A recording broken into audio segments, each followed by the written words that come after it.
G'day, you're listening to the Big Breakdown podcast with Kris, Stafford and Harrison Marshall. Take it away, fellas.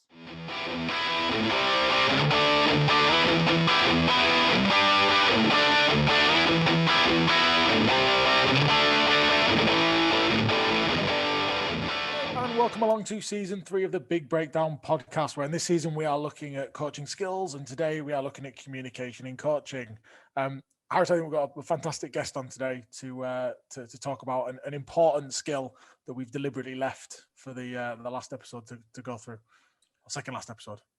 Yes, communication is a massive part of coaching.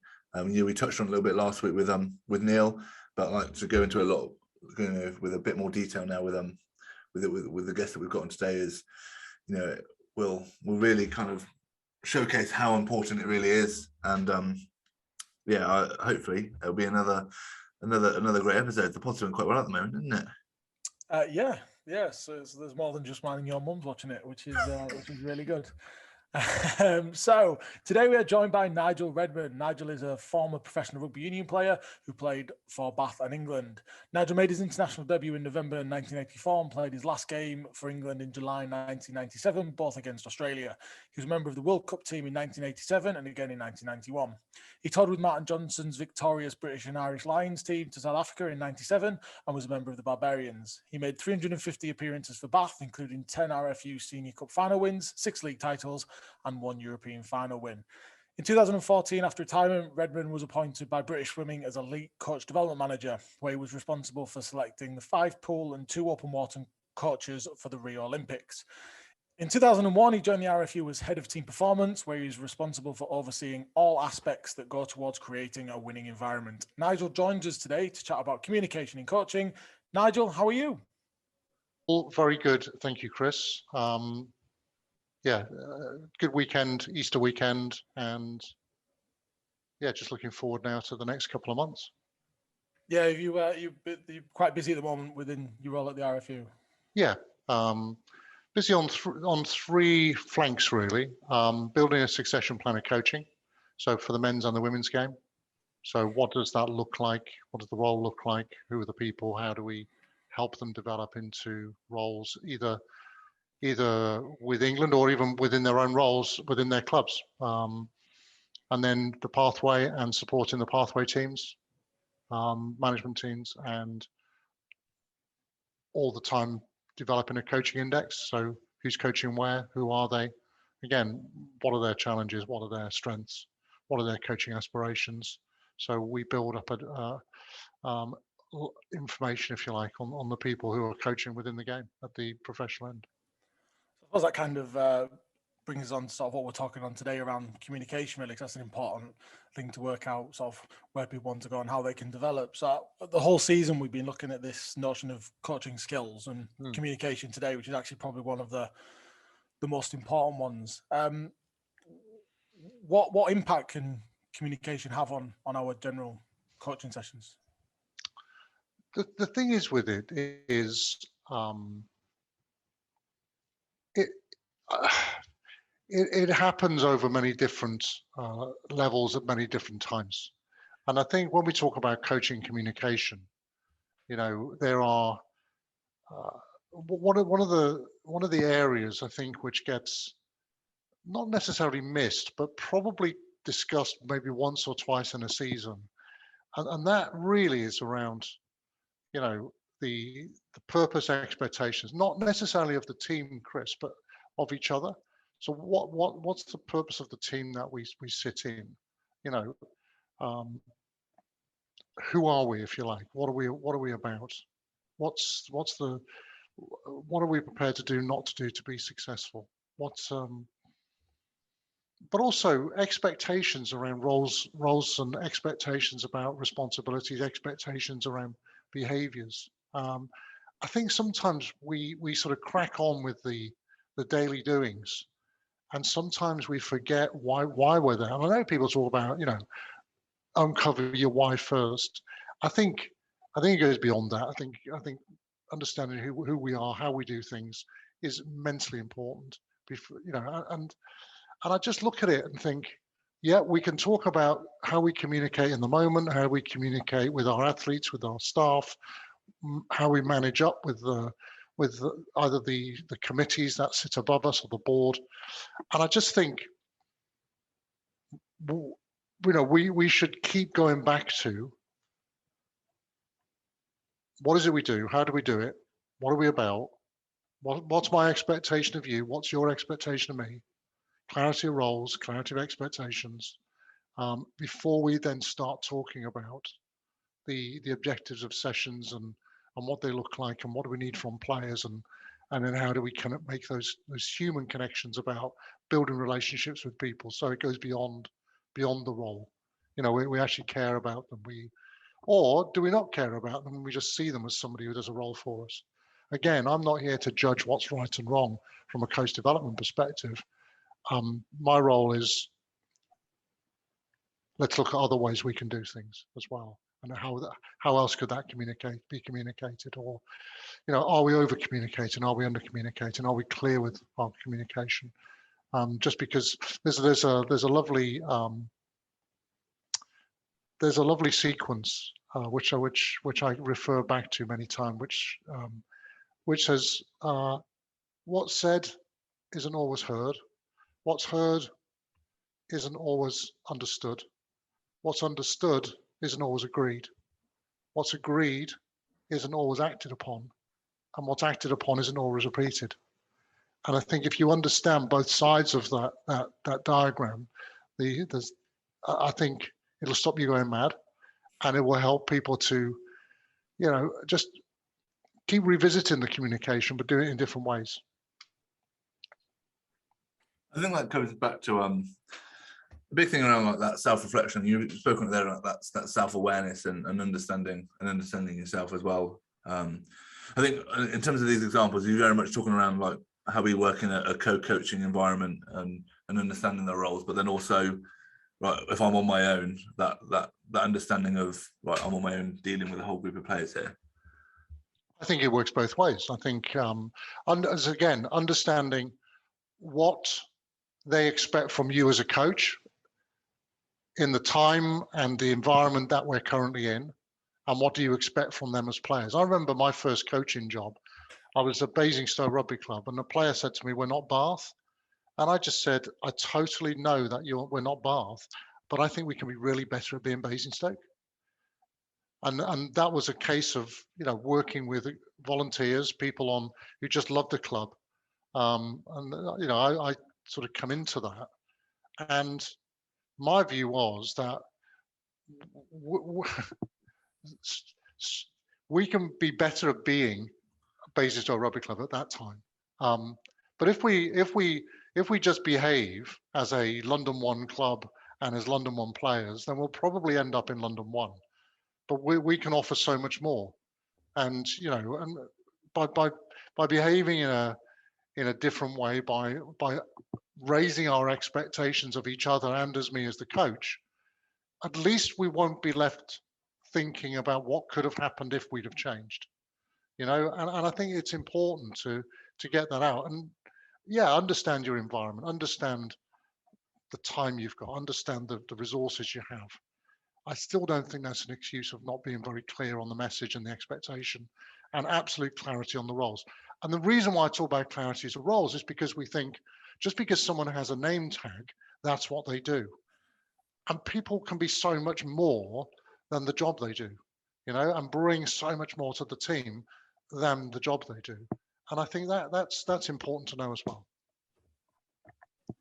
So you got from just that example there, Nigel, have you got any sort of how did you go about sort of getting everyone into that sort of same mindset of you of being, we're not Bath, but we can be better than London One? What ways did you go about trying to influence that?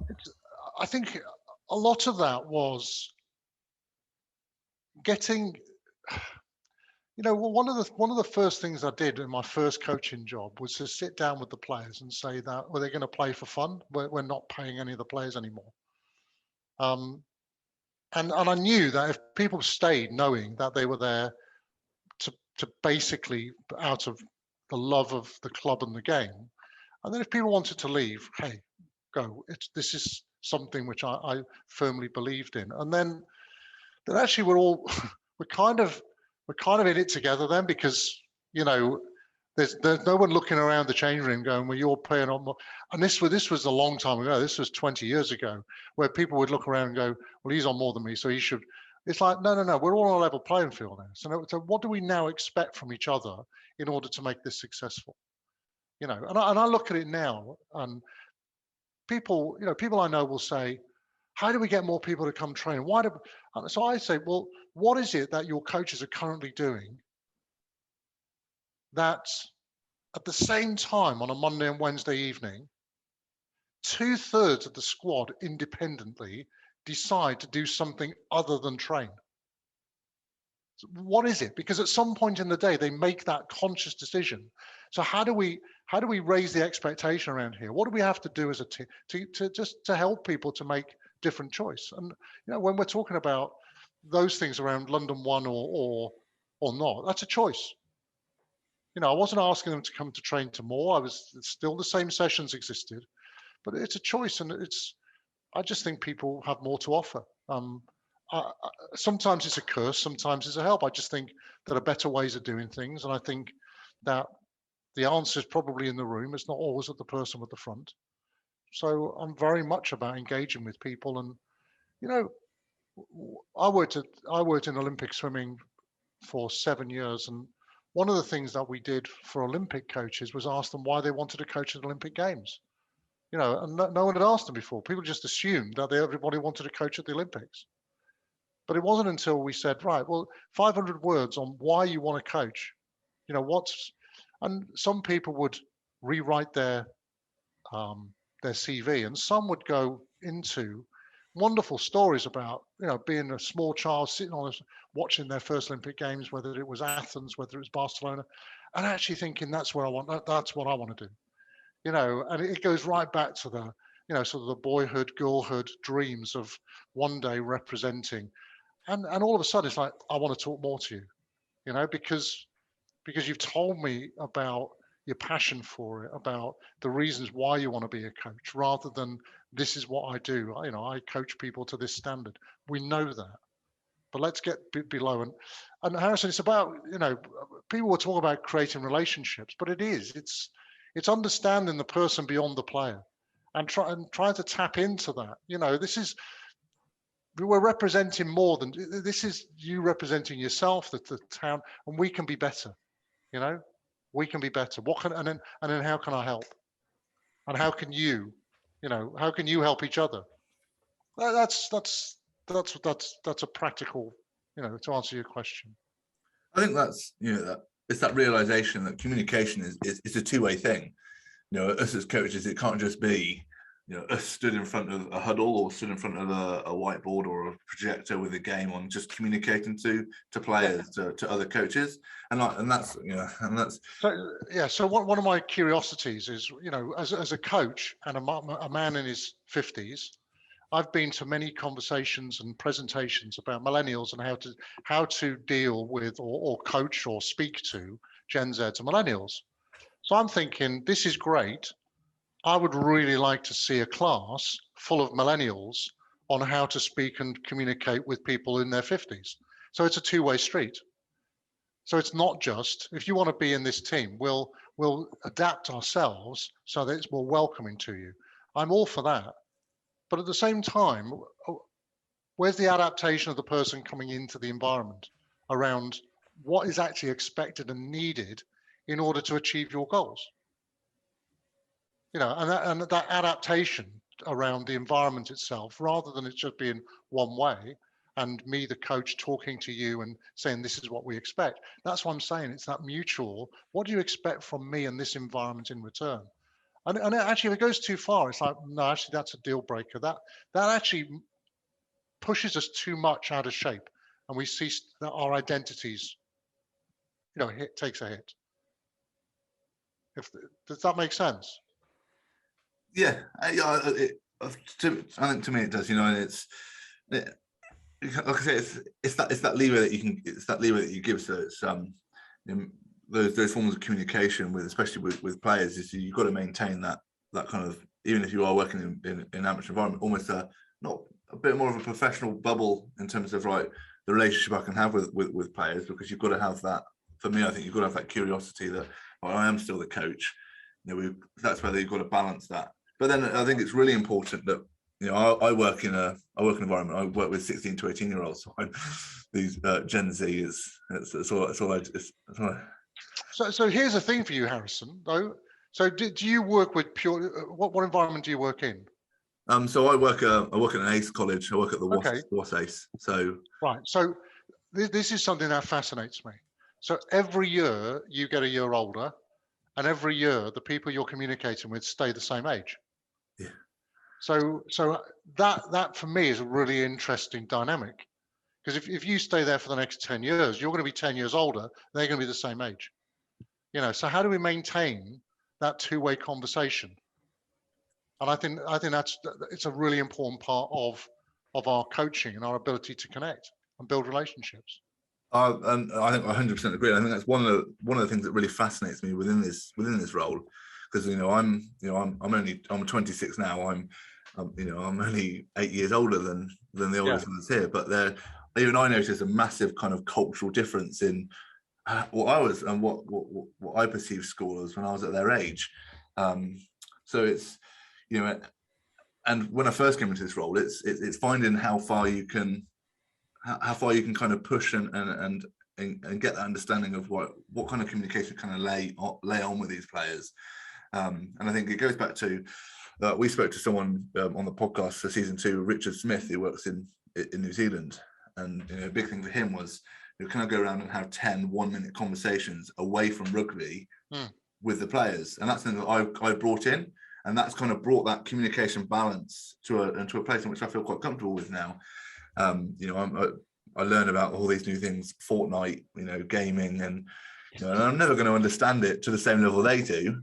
But I've now got that understanding. So when I come into my coaching practice and the way I communicate, I know these key terms. I can build sessions around things that they're interested in.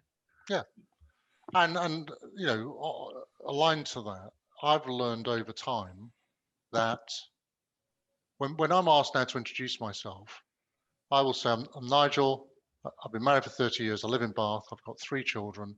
I've got 1 grandchild, and these are my values. I want to be authentic. I want to be credible. I want to be valued, and they align to my principles, which are around learning, security, family, love, support, fun. And before I get on to anything that I've done in my life from a work perspective or a sport perspective, and people say, well, why'd you do that? And I said, well, the pandemic and coaching out of sport taught me 2 things. That one, the pandemic, working with swim coaches who don't have a swimming pool, whose whole life is wrapped up in a swimming pool, and all of a sudden that's been taken away from them for 10 weeks, leaves them really exposed from a mental health perspective, because everything they are, everything they do is wrapped up in that environment, and that's been taken away. And so how can we support those people? And the other thing is, standing in front of a classroom at a business school, talking about the medals I've won in rugby union, it's like, I don't like rugby. I don't like sport. Oh, it's another. And so where credibility might sit in one environment, it doesn't sit in every environment. So actually talking about my back, who I am as a person, and then say that I work with leadership teams, and then say, and those just happen to be predominant in the world of sport, is again, it's just a different way of communicating and getting to the point of, look, we're going to spend the next couple of hours, rather than switch off because you think I'm going to be another sports speaking, who's going to talk to you about different environments and motivation, and you just don't know what it's like in my world. It's like, no. Let me tell you a little bit about me. And then slowly move into what I've done. And for a young rugby player, what I did 20 years ago is completely irrelevant, But so many people will start with, "Hi, this is Nigel, and this is what he's done in the game of rugby union," which I don't know whether that's great or not, but it can kill a room. from a communication perspective, that can absolutely just disconnect you from the audience if they feel there's nothing, you've got nothing in common with me. So I've learned over time to just understand where to pitch that even from the introduction and how you set that space up. Do you know what I mean? Whether it's a changing room with amateurs, professionals, whether it's a classroom with business people, or a team room with other coaches, and it's a development session. That even in that introduction, we can either build up curiosity to what's coming next, or absolutely kill it stone dead, metaphorically, just in the way we tee ourselves up and introduce ourselves. I think that's a really important point, Nigel, because when we mention the word communication, we always associate that with being how we present ourselves on field, delivering the session. But actually, there's so much more to it than just that. It is our general behaviours, which sort of links into our previous episode that we had with Neil. But I suppose one part of communication sort of linked to that people do tend to forget about is this important area of like listening, and how that is also still an important tool, because it allows us to feedback on sort of what we're getting. We can respond to in a relevant way. What would your advice be to some coaches around sort of when we're speaking to players on and off field, around the importance of that active listening and how we can shape and tailor discussion, but still achieve the area that we want around it? It's kind of trying to sort of the old Nigel Clough of, we'll come to the office, we'll discuss it, but we'll end up leaving with me being right sort of mentality. Look, there's a couple of things here. Listening is incredibly difficult. And actually helping somebody to understand how powerful listening is can be even more difficult than the art of listening or the act of listening. Working with coaches, because people tend to want to find solutions. So they'll listen in order to find a solution to help, because we want to help. But actually, if listening is about listening and it's not about solution finding, it's just allowing people to speak without being interrupted or without, it's an incredibly difficult concept for many people to understand. The power of actually just silence, and the power of silence, and, as you say, active listening, or just being present and in the room. And there's a couple of quotes which go this. There's a great quote from Wilfred Bion, which is the most powerful form of listening is the ability to listen without history or desire. So can you engage with somebody and not feel that you've heard it all before, or not feel that I know who I'm speaking to, and but just be present and listen. And without desire, so not trying to question or to push the conversation in any particular way, like you referred to with Clough, around you'll speak, I'll speak, and then we'll both think that I'm right. And then the lowest form of listening is waiting to speak, which again is, I'm not actually listening to you, I've got something on my mind and I want to say it. But that ability to actually be present, listen, actually pick up on their words, the person you're talking to, either rephrase, paraphrase, ask questions then around understanding more, ask questions for awareness, questions, just to explore, to be curious. And again, feed off the answer so the person understands that you're truly listening. And, the art of pure coaching is the ability to listen and ask questions, not to direct, not to tell, not to give advice, but in order to ask questions to help the coachee, then you have to first be present and listen to what they've got to say. Because every question you have is linked to what the person really is giving back, to help them to think differently, to help them to come up with their own solutions. But listening is such an important part of that. Yeah, and I think we try and coach players to be adaptable and to take on lots of environments. But for us as coaches, I think that's equally important, and that comes back to that listening, like you were saying there. Right, it's a really hard, because when you plan a session, you kind of got the session objectives in your mind, and you know where you want to get to. But if we're really going to be active listeners and ask questions to the players. You need to have that, I don't know, bravery to almost go wherever it may take. What kind of have you got any advice for a coach just to be kind of really in the moment and have that bravery to just take on board what the players are saying, right? Adapt and maybe adjust a session to fit those needs and wants of the players, just through what you're hearing from what they're saying. Yeah, I do hear what you're saying, and the other thing is the bravery not to as well. You know, the ability to listen and truly take on board what people are saying. And if you as the leader, as the coach, really feel it's you know, that your intention is pure and actually it goes against what people are currently telling you, but it's still, then it's also the courage and bravery to say, I hear you, and I do, and this is the direction we're going in. And again, that's a choice, because otherwise, do you then risk the ability to be in a chameleon where every time the players or someone gives you information, you just change direction constantly? So there's that balance between. There's something which I've really started to explore, and Harrison, you mentioned it at the start. I think it was somebody. I'm sure it was you, who talked about acceptance, and the whole thing with leadership coaching is that ability to accept, adapt, and move on, you know, and learn in the moment.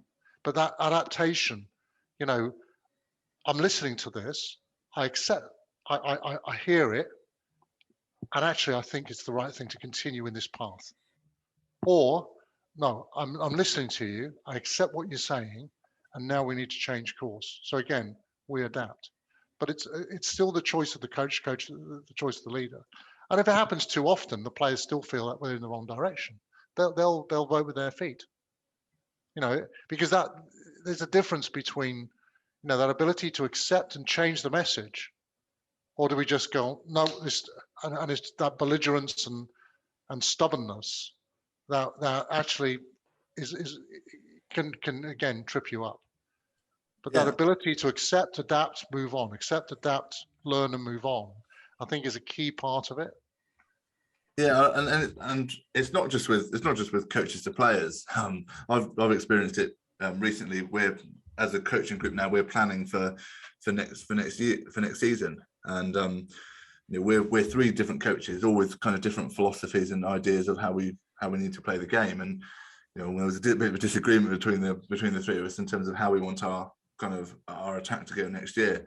You know, and we had, and that was kind of a real challenge for. I think I found it quite an interesting challenge for me in terms of, well, I'm trying to listen, trying to take on board, but it's that balance, isn't it? And like you say, it's the bravery to actually, you know, I want to get, this is my point I want to get across, but it's really hard to trying to find that entry point to pitch and say, no, I'm going to accept that.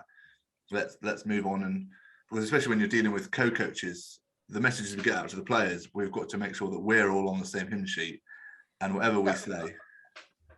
There's a book that I recommend to coaches, and it's not true story, it's a fable by a guy called Patrick Lencioni. And Lencioni has a model called 5 Dysfunctions of a Team. And actually, Harrison, what you're describing there is some of the differences between the levels. So the 5 dysfunctions starts with an absence of trust. Because if trust is within the team, then it enables unfiltered conversation. So the absence of trust is at the bottom, then an avoidance of conflict. Because if you don't have trust, you can't have these critical conversations, these robust conversations around the way we want to play, or the behaviors of certain people, because we won't have those conversations because we don't trust each other. So, absence of trust leads to an avoidance of conflict. But then we get into this whole thing around commitment. And how can we commit to something that we can't talk about? And commitment doesn't mean that you necessarily agree with it, but because we've had a really robust conversation, you can buy into it. You can say, look, I've said my piece and I understand you've got to make a direction here, but I feel as if you've listened to me. I feel as if I've had my say, and yeah, now I can accept it. I may not agree with it, but I accept it, and we can now adapt and move on. Because then, how do you become accountable for something that you have not committed to? And that's the next stage of the Lencioni model. Is this avoidance of accountability, which then leads to an inattention to results. So the 5 dysfunctions, if you turn them around, it's about trust, building trust. It's about embracing conflict. It's about again, embrace commitment, and then accountability, and then a sharp focus on results. That's the sort of the flip side of it. But where we're talking about here is that whole thing around commitment. And if we can't talk openly about it and share our fears and without reprisal, then it may go against us. But if we feel listened to and we feel part of that process, it doesn't always go in our favor, if you like, but actually, okay, no, hands up, I can go with this, and may not agree with it, but I can commit to it. So you got some examples or advice for how coaches could get to that point where because obviously there's 3 people in a room, there's going to be that level of disagreement or conflict within that. How do we get to that point where everyone's on that point that we all, feel comfortable enough to do that? Because obviously that's going to be the person at the top job, I suppose, or is it a nature of all of us? There's no magic bullet. Kris, I think it's a constant, because, coach walking into a changing room, the coach picks the team, the coach does the session, it's going to take time for that person to build trust with this team. And when we're talking about conflict, I'm not talking about, disrespectful argument where we start calling each other names and it becomes personal. I'm talking about being very specific. And the other thing I personally dislike is when people moan and groan, but they don't come up with solutions. They don't come up with alternatives. They don't even come up with an argument. They just say, we don't like what you're doing, Kris. It's like, we're not in, it's like, okay, what are we going to replace it with? Tell me about what you do want. Tell me about what success looks like. Tell me about how we're going to achieve it. I was working with somebody recently who is talking about moving rugby club, and again, it's just it's a friend, and it's like, well, I'm moving because I want to spend time at home more, and the team the training's rubbish, so I don't go training. I'd rather spend.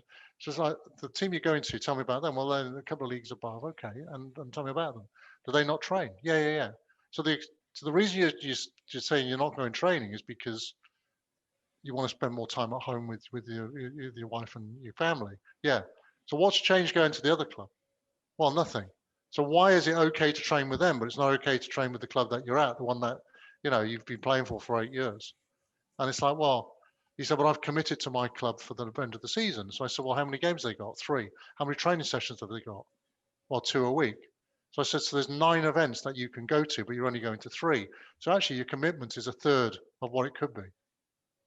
And it's like, no. And I'm like, well, it is, because if you're not going to training, then you're not fully committed. You're just committed to the games. Now, what I'm saying is, we can have these conversations with our players and invite some of that back as well, around certain, but do it in a respectful way. Create, if you need ground rules, create them. Be very clear. I'm happy to have this conversation with you, but ultimately, I'm going to make the final decision.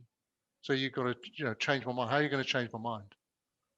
And again, there's too much assumption on the final decision. And just because, Kris, you turn up and tell me something does not mean, as the coach, I'm going to go with it. So you can go away. Well, I talk to you frequently, but you never listen. Well, I do listen. I just don't agree with you. And at the moment, I'm the coach. Do you know what I mean? And so I make the final decision. So while I'm here, this is the direction we're going in. But that's, and again, I can listen to you and say, look, I'm happy to adapt. I'm happy to change. Or I've heard you. And actually, I think for many reasons, this is, I'm not a major fan of senior player groups, because at some point, when did the decision making become more about the senior players in the group than the team going forward? So is this for you, Kris? Is this, or are there other people involved here?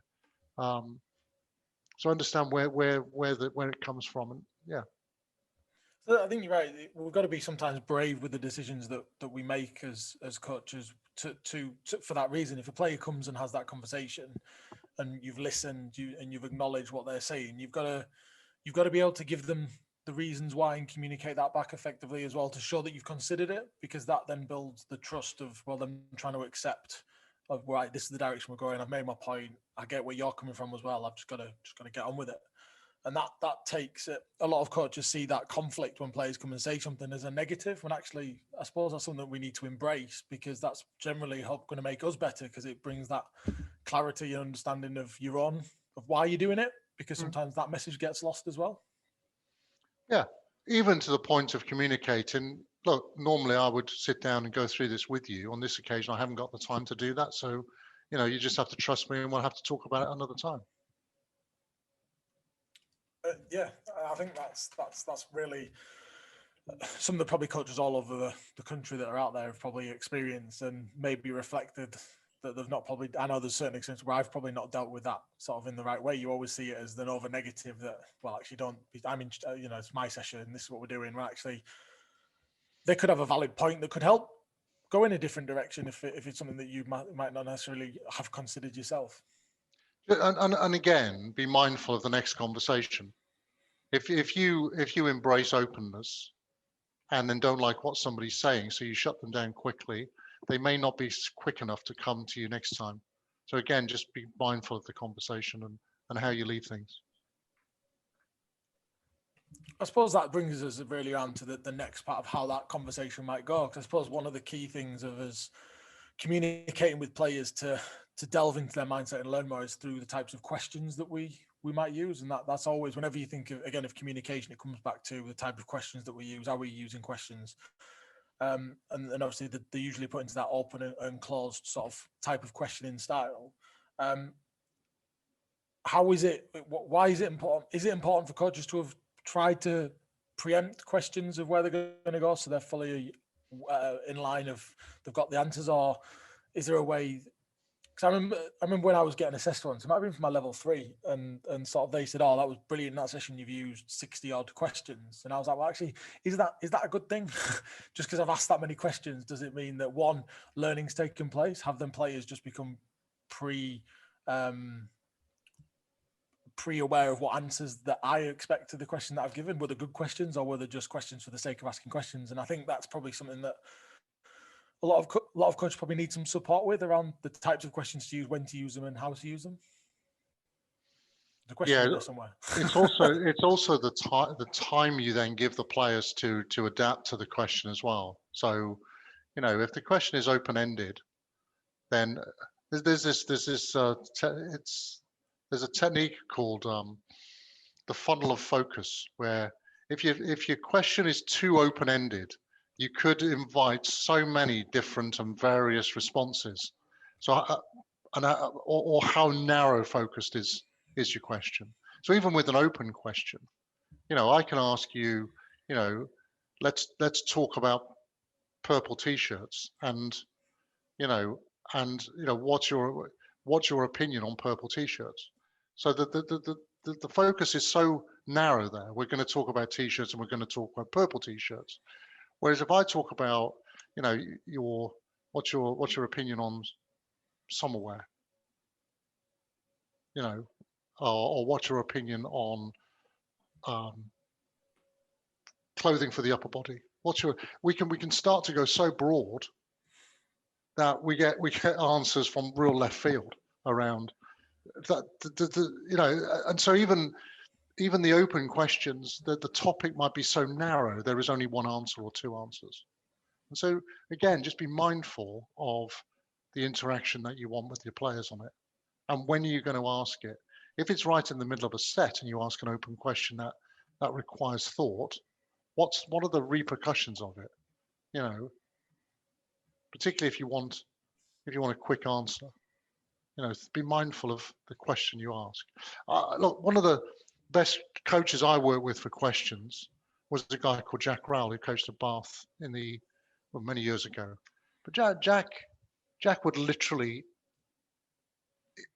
be a non-directive in his approach. He would, right, you know, what are we? Tell me what we're doing from here. Do something. He would put it back to the players. Do something that says win. So you'd say, right, we're going to call this. What does that entail? This, and this. What would happen if we went the other side? It wouldn't work, Jack. How would we make it work? Well, we'd have to do this, and this. Show me. Right, we do this. Okay, let's go back to where we were. And it always challenging us from a mental and a physical and a skill perspective. And I think that's important as well. You know, I have to say, Kris, some of the modern sessions I'm struggling to get my head around because they're almost timed to military fashion, where it's time on, and there's the may not happen in many of the amateur settings, but certainly in the professional settings, people have got earphones on. The coaches are all like, and it's like, right, 2 more minutes, 1 more minute, right, jog and get a drink, come back. And I'm thinking, where do the performance conversations take place? Where do those questions to develop a greater understanding, or questions to explore something?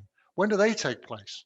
Because all I see is players massively involved in an activity, 100%, jog to a water break, come back, another instruction, and they're straight back into the session. So again, as coaches, where do we put in some of those? Right, if we're doing a session now, which is 3 minutes on, 1 minute off, during that 3 minutes, what is my one question I'm going to ask them? Or do I ask, or do I ask them first what their thoughts are, and then come back with a question? But I've got 1 minute to do that. I'm not going to go over because that's their rest. So again, challenge yourself on it.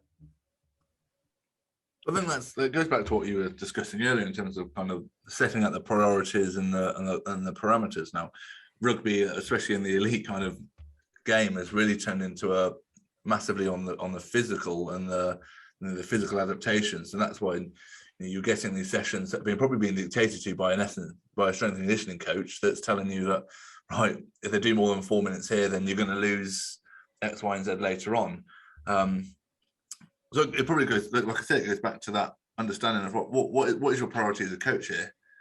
Are we going to focus on those massive physical adaptations and But to the same degree, I remember having a conversation with a head of conditioning during a match where the conditioner came to me and said, a player has got to come off now because their heart rate's high and so I said, I'm going to leave this player. I said, look, the reason, and it goes back to that's the information I'm receiving. And what I then said was, okay, there are other dynamics at play here. I understand where he is physically. He's playing against an opposite number who is still on the field as well. So although his physiology, if you like, or tiredness is dropping, so is the person they're playing against. The other thing is, though, the confidence, whilst that person is on the field, the confidence that he brings the other players, because he is better in his position than the person who he's going to be replaced with. So whilst that happens, let's just keep him on for a bit longer. Now, going back to what you said, Kris, now I'm not sure whether every coach would do that, but I felt I respected this conditioner, and there was an opportunity here to actually go beyond the realms of heart rate and meters run. And I understood the impact on more meters and going into next week, the following week's training. But then it's the balance between, whilst he's on the field, there's more than just his physical. There's also the confidence he brings to the team. There's the competence he brings in his position. Whereas when he's replaced, that sort of lowers, and so yeah, just understanding that I can hear you, but this is the reason why he's staying on for a bit longer. And that's one of the most difficult things for a coach is that it's a blessing and a curse having all this additional information taken in. But what separates us from being a good coach to one of the better coaches is what do we do with this information? Can we then make the best informed decision with all the information that we're getting in. But then, how do we communicate that? Can we do that in a respectful way in which, yeah, it might, in your example there, the head S&C coach might be pissed off for a bit. But right, because you've developed that trust and you've got that communication with him and you've got that relationship, right, that's the conversation that post-match, you put your point across and you iron that out, and then you can move forward. But I think it goes back to, right, we as coaches, we've got to sift through all this information, whether that's what the players are seeing or whether that's what we're seeing and whatever our set of objectives are. But then it goes back to the key point there is how well we communicate that with the people that are around us. There's a really good clip, actually. I'll forward it on to you. It's taken from a Super Bowl, and from a communication perspective and from a collaborative perspective, it's a really nice clip. It's about 14 minutes long, and it's of the New England Patriots playing against the Seattle Seahawks, and it basically tells the story of the last play of the game, where the Seahawks are attacking, the Patriots are on their goal line, and it takes you through their training and how they've trained against this particular move that the Seahawks are going to throw at them. But it also goes into the psychology of the coaches, that they've got a 30-second timeout where Belichick is just watching what Pete Carroll is doing, rather than actually communicating with his coaching team, who were all firing in messages. And then they were talking to each other saying, has he got his microphone turned on? Is he actually listening to what we're saying? And afterwards in the commentary, he says, I heard everything that everybody else was saying. I just wanted to see what Pete Carroll was going to do. And then I wasn't going to show my hand too soon. And we had 30 seconds to make that decision, and it was almost like, I'll take 30 seconds. And I'll send you the clip. It's a really, I love it, because I think it can initiate some really good coaching conversations about how we work together, how we communicate. What happens when your head coach isn't responding? Is it that he's not listening, or is he listening but he's just not responding? It's just I'll send you the link. Or if you YouTube things, it's called the Malcolm Butler interception, and as I say, it's a 14-minute clip. But again, that takes that'd be interesting to watch that, because that'll take confidence from him and clarity from him to be able to process all that information at speed while under pressure, which is kind of similar to the decisions that we expect from players. We expect them to make decisions at speed and under pressure. We've got to do that as coaches, but you've got to be calm, collective, and present that at the same time as well, because players can respond off that type of communication as well. Totally. And Kris, what I like about it as well is Belichick is really clear on why because basically Malcolm Butler is on as a replacement to a player who's not playing particularly well. So he's on and he's slightly out of position. But Belichick explains the rationale behind why he made that decision. And then going into the last play of the game, this move that they practice defending. Anyway, I'll let you watch it. And I'm more than happy to have another conversation with you about it, because I think it brings up an awful lot of conversation. What I'll do is I'll put it in the chat box before the end. But it's, if you've got a pen and paper, it's the Malcolm Butler interception, and as I say, it's about 14 minutes long. But it's worth. I think it's worth a watch. I think that'll be quite interesting to sort of, like I said, watch that back, because that is for me a key thing when you're watching. We've spoken about sort of coaching behaviours, and they are a form of communication, because players can feed off how we are, and that level. And if you look panicked and distressed, or then they can pick up on that, and that can then impact that can add more pressure to them maybe, or just finding that balance ourselves of, am I kind of presenting the right emotion at the right time that's going to get the best out of the players, and to actually take that time in 30 seconds of a Super Bowl final that the world is watching to just digest, watch and process, that's quite a confident communication skill, to still be able to listen to everything as well. It kind of brings everything together that we've spoken about. Look, I've worked with coaches who, when I was a player, And this was a long time ago when there was a team just outside Manchester. Well, it was just outside Wigan called Orrell, and Orrell were one of the biggest teams in the league. They've gone bust now, sadly. And we were playing in a cup match against Orrell, and after the game, we asked where the coach was, and the coach had walked out of the ground and was wandering up and down the railway station, asking people what the score was because he couldn't watch. You know, just didn't want to watch anymore. So he went for a walk. Yeah, people behave in strange ways. But this is a really good. It's a really good example of being in the moment.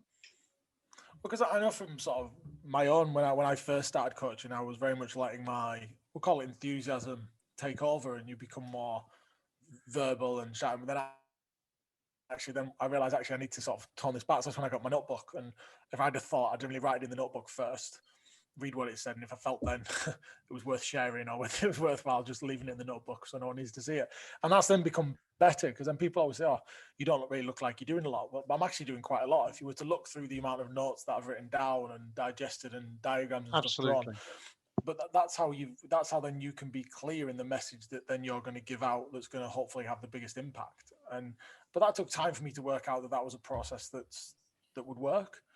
Like I know some people who, when you're mic'd up, and that's something that we've done before, and me and Harrison have done it, is you end up just becomes in a verbal commentary of what's going on rather than actually being clear and precise of what we need to do to actually make an impact. And that should be, especially in a game time or in training session, is what I'm going to say going to have an impact, a positive impact on what we're doing to make not only the players better, but also the session or the game or the result better. Yeah, and not only what am I going to say, but how am I going to say it? Think about the how are you going to do that as well to get the impact that you want it to have. And I'm sure from a coaching perspective, we've done things where we've gone, that's not me. I'm not that ranter and raver. I think with my son recently, he said, you don't shout much, do you? And I said, no, because when I shout, I spit, and when I spit, it makes me laugh, and it loses the whole impact of. I've done it ever since I was a kid. When I get excited and start shouting, I start frothing at them. Yeah, it's not a good look. And I said, I'd rather not do that with people, because I see this. Yeah, it happened, and so I try not to do my very best to stay calm.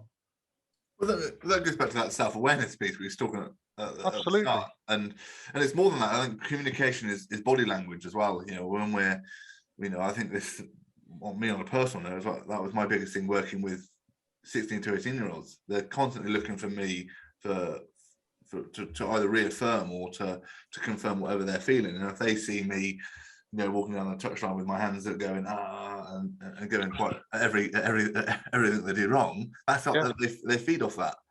So it's like Kris said, it's our actions as well as our words and how we communicate them being purposeful to what we want and what we intend. Now, if we want to be energy drivers, that's when we can be emotive. But when we want to get right, last 2 minutes of the game, we're up by 3 points. This is where we need to be cool, and that's what and that's really hard for us as coaches. But also, it's understanding if you're not very good in that motivational space, who in the team is better than you, and how can they fill that gap? That rather than you do it mediocre. Who's really good at it, and just say, right, give them it's over to you. And a lot of modern day coaches now leave the change room early and leave the motivation to other people,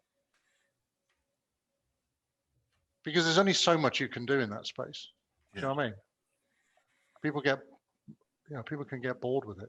Like, it kind of links into what we had Mark Bennett on talking about sort of learner engagement, and he sort of said one of the key things he emphasizes that the players have the first and last words, and I suppose, but when you're building up to a game, that last word from your captain that's going to inspire is probably going to translate more with the players as they walk out the tunnel ready to go out and play than you telling them again and again sort of what they need to do to get the impact out. Yeah, look, I just think it's really important that the players take over that space. That place of, and I'm not, look, Do I like a motivational speech? I like them. They don't do much for me. I'm more than for me personally. Leave me alone. I had this conversation recently with about team warm-ups with an S&C, and I just said, look, for me personally, I would rather not go out and do the whole thing. I would rather a space to get my head. When I was a player, this is a long, long time ago. But it's like, who are the team warm-ups for? Are they for the S&C and the coach, so that or are they really for the players? And again, how do we incorporate personal responsibility and personal preference into those activities? Okay, we'll warm up the body doing this, but how are you going to warm the mind up of a player who actually is probably more cerebral than others and needs to get into that mental space? That's one thing with rugby. You're dealing with big squads. You've got sometimes 23 players, and you're not going to get them all to be motivated and peak at that right time, because everyone is different. Like, I know I used to hate warming up. It used to be sort of the worst part of turning up, and I never used to be very good at sort of delivering them. And then I came to the point, well, actually, let's do warm-ups that I would have wanted to do, try and keep them short, trying to keep them, less time sort of doing it as possible. And I found that players have now sort of enjoying them more, because they know they're not out 45 minutes, an hour beforehand. They've got their own time. They can get themselves needed to where they need to be. Kickers can go out and work at their pace. Hookers can go out and work at their pace. And there's no pressure on them they know that from 20, 25 minutes before the game, that's when we'll get started as a team. And that's when we go from then. It gives everyone that opportunity to get into that mental space, which is something that we all need to be aware of. Yeah, absolutely. And the other thing as well, and just really picking up on something you said earlier, as I say, and Harrison, you said this as well around awareness. It's understanding, being present enough to understand, do I need to be directive, or do I need to be very non-directive in my approach, or somewhere in the middle? Where is this team at the moment, and what does it need from me? And that level of awareness is really important. Does this team need to be told how and what to do, or do I ask, how are we going to do this, and what do we need to do it, and let them come up with the solutions? And again, the spectrum that we work on sometimes has different mental questions around, how much time have I got? Have I got time to let them? What's the consequence of a poor result at the end of this? Do I need to tell them how to do it, or do I go and let them explore? So what's the consequence? Where's the learner's interest? How often will this person do it? If they're going to do it over and over and over again, then we need to more non-direct approach. Whereas if they're going to do it once, perhaps more directive. And again, just be mindful of it. No, I definitely agree.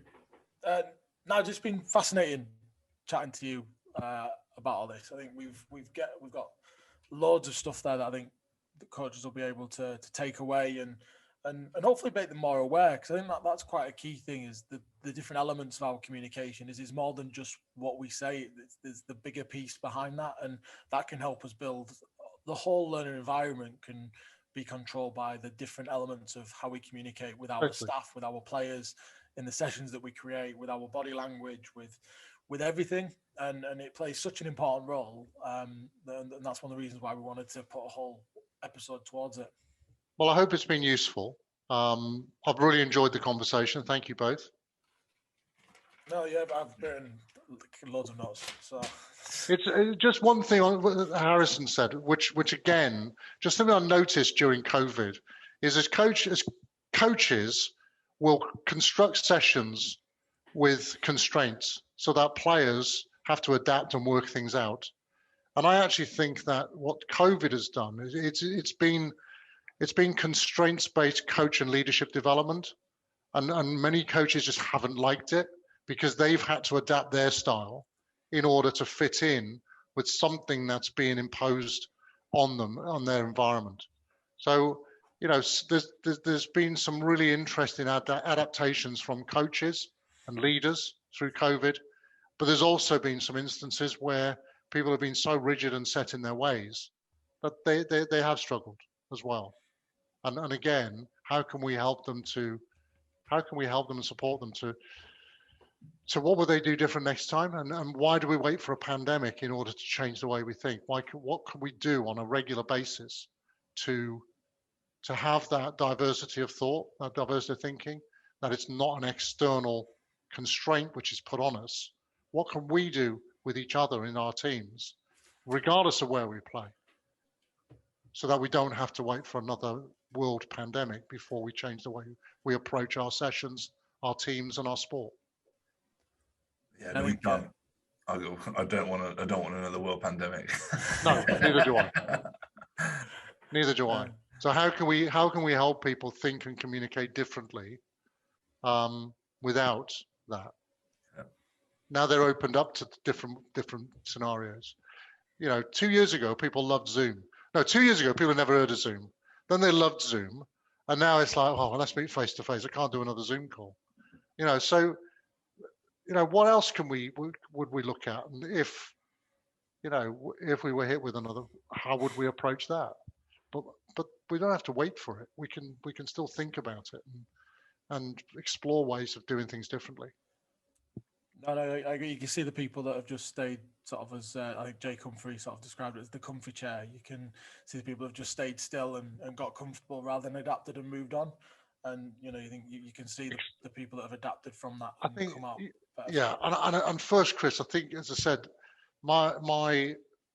you've got to accept it first, rather than push back against it, rather than say, but I've seen coaches say, but it's COVID and performance. It's like, no, it's performance with COVID. But also then there's and I suppose it feeds into the way you work together as a team. I used to ask the question, is COVID protocols, are they being done with a coach or to a coach? If they're being done with the coach, with the team, then listen to what people are saying. If it's being done to them, then we're just telling them that this is the way it is. It's like sports science and medicine staff and coaching. Do you work with the coach or for the coach? Now, again, I'm not here to judge which is better, but there are different ways of doing it then, and different consequences, different connotations. So just by changing a word changes the behavior of the team. And I just think it's worth just considering that. What type of relationship do you have? Do they work with you or for you? Is COVID being done to you or with you? Protocols. And what part have you got in then remolding your environment? Accepting it and adapting it and moving on from it. I think that's a great way to finish. Nigel, thanks very much for your time. Pleasure. Harrison, another great guest, another great in-depth chat on an important skill that I think all coaches need to be more self-aware of in terms of communication in coaching. Yes, I couldn't agree more with you there, Chris. Before we sat down and started, discussing things with Nigel, we were a little bit worried around what rabbit holes we could go down, whether this conversation could be a little bit dry around getting communication across, even though we know it's an essential skill. But my God, we've got just bags and bags and bags of information that we need to sit down and sift through. Yeah, and then one of the key things is I think I touched on it in the episode, was around how when we talk about communication, everyone assumes that it is that communication on the field, how we are with our players, how we act. And actually, it's so much more than that. It turns into how we are pre-session, post-session, during session, and then them 1-minute conversations that we have with players and the impact that they have. There's so many elements to how we communicate without even realizing. Yeah, and I think this episode leads brilliantly on from what we discussed 2 weeks ago with Neil around how our behaviours kind of affect it. How and actually behaviours in reflection now is a form of communication. The way that we just we set up sessions, the way that we get messages out to players, whether it's via text, whether it's how we are, it's all forms of communication. And I think one kind of running theme throughout everything I've kind of taken away from this season so far is is the understanding of ourselves. Right? If we're going to apply these coaching skills that we've discussed on all these episodes, we need to understand what our drawbacks are, what we're good at, what we're not so good at, and making actually that self-awareness to understand how much communication we put out, what kind of communication we put out, whether we need to be overly verbal, whether we need to use more questions, whether we need to be more expressive with our bodies or less expressive with our bodies. It's that self-awareness constantly throughout, and actually, and he touched on it. Nigel touched on it in the episode of summarising our clarity of roles and understanding the clarity of roles of the people around us, and not just ourselves. I think that was quite a big point in terms of layering on communication, both managing up and down. Well, I mean, that's what he touched on, the 5 dysfunctions of a team, and each one of them, an element of communication was within it. So you've got that absence of trust, that avoidance of conflict, commitment, avoidance of accountability, and then the downturn and the accountability within results. Each one of them has something that connects to how we communicate just across the board, whether that's how we listen to what other people are saying to us in order to defuse conflict or to talk about stuff. Do we feel comfortable enough to do that? They're all key important elements of how we communicate within a coaching group and within our players. And that's definitely something that it is in my Amazon basket as we speak. And it's not being afraid of the conflict. You have to have that trust in there, because conflict is good. Conflict is challenging us. And if we, and I had this conversation with a coach the other day in terms of, I'd hate to be in an environment in which I was say if I was a head coach, I was with a bunch of yes men underneath me, because that could just be the blind leading the blind. We could be going down any kind of route, but we have no understanding. There's no challenge. You're not challenging my thought process. And the art of good coaching is that reflective process and actually being challenged on, why are we doing this? Can you articulate why we're doing something a certain way? And that's what I liked around that. Nigel talking about the communication with players. Now, not being afraid to actually ask the question to the players, and if they come up with a different view, but then also drawing pulling the reins on the players and saying, "Look, I am still your coach. The decision still lies at my door." If I, as a coach, if I make, especially in the elite game, if I make a decision that's costs us the result, that could be a sackable offence. Now, in amateur, it's less so, but the fault will still go to the coach rather than the players. He touched on it about having that curiosity. If someone does come with you, he said how it drives him mad that people sit there and complain but don't come up with another option. Well, actually, if you've got that, you made a valid point. But I'm curious now what your other opportunity is for it. Is how do we adapt to meet the expectation of the environment? How do we adapt to make sure that we're constantly evolving and not standing still? And I think that's an important point that everyone needs to take away, because we do. If a player comes and says something to us, we generally think that we take it personally rather than actually learning and growing and adapting from it. But we do have the final say on it. So even if they do say something and it is a valid point, it's one of the times where sometimes you might need to just swallow your pride, take it on the chin, actually agree with them, and have that acceptance that actually this will be better for us. Yeah, and that's our role as coaches.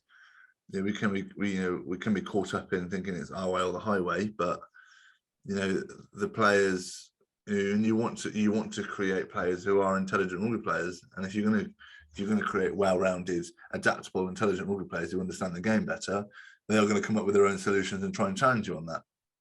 And I like that as a coach, because it means that I'm all having to check in with myself.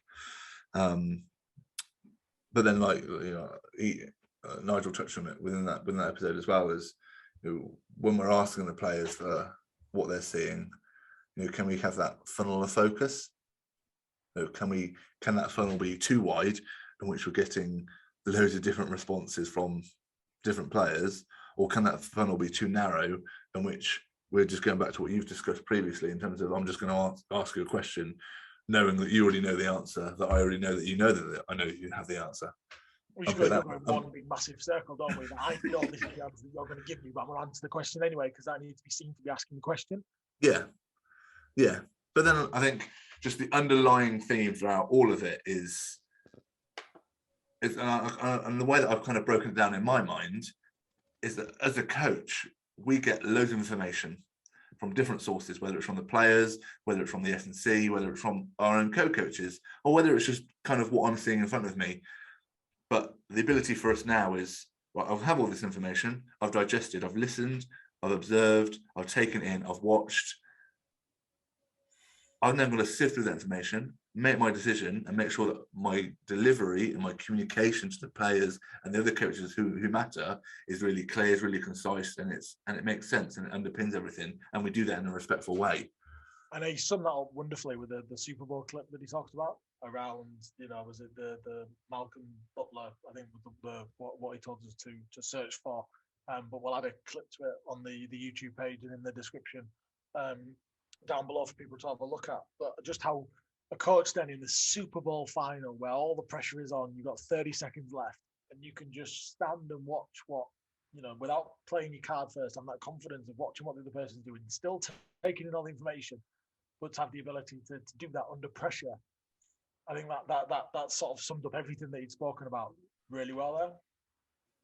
Oh, yeah, and it's I'm a fan of American football, and I like Bill Belichick.